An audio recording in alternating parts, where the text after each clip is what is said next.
Salve, Regina, Mater misericordiae.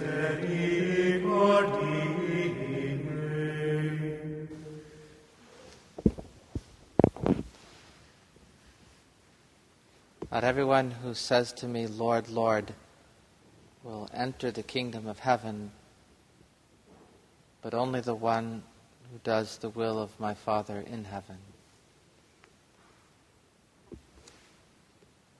Talk is cheap, it's easy to talk about being a follower of Christ. It's another thing to live it. And our Lord in today's gospel makes it very clear that it's not enough just to have faith. It's not enough just to accept Jesus as our personal Savior. That acceptance, that act of faith, that assent of our mind and the choice of our will to be a follower of Christ has to affect everything else about our lives.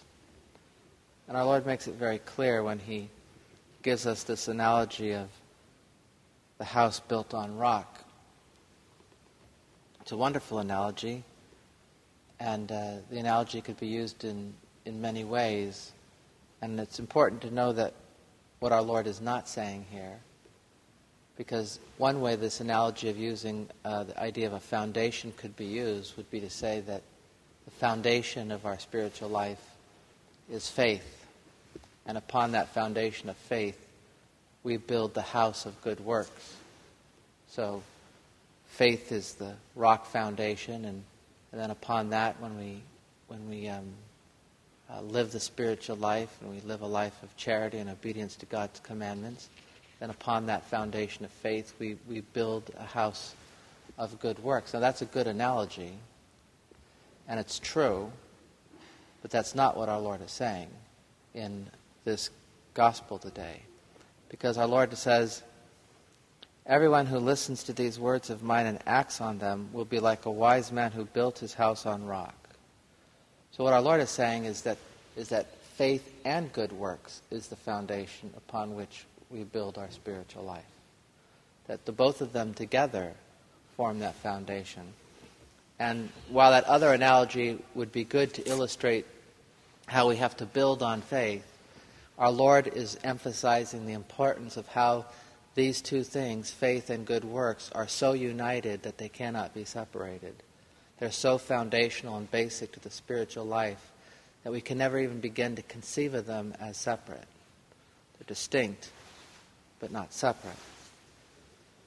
And so the consequence of our having accepted Christ and said that we believe in Him and in what He teaches is our obligation to follow Him, to keep His commandments, to live a life of charity, love of God, and love of neighbor, and to bring the fruit of faith into our life through the good works of the spiritual and corporal works of mercy.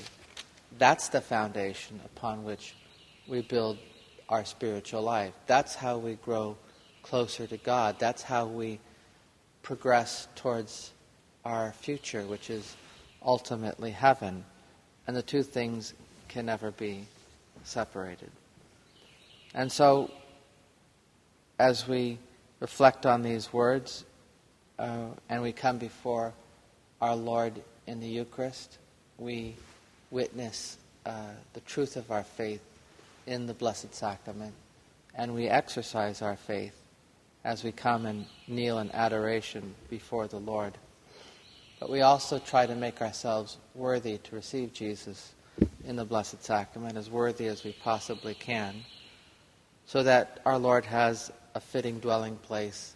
He has a house built on rock in which to dwell as He comes to us in Holy Communion.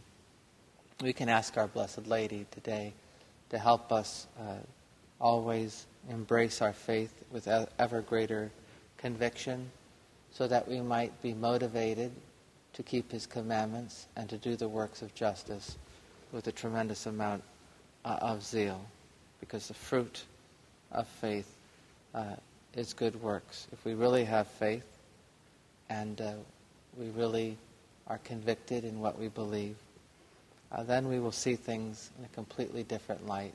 We will always see things from God's point of view, and we will recognize our opportunities to serve God, to be faithful to Him, to adore Him and love Him, and to find Him in those around us, those who He's given us to be His instruments of mercy.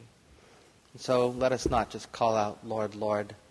Let us turn to our Blessed Lady and ask her to make our hearts pure and holy and open to God's grace, so that we will always do what we have heard and put it into practice.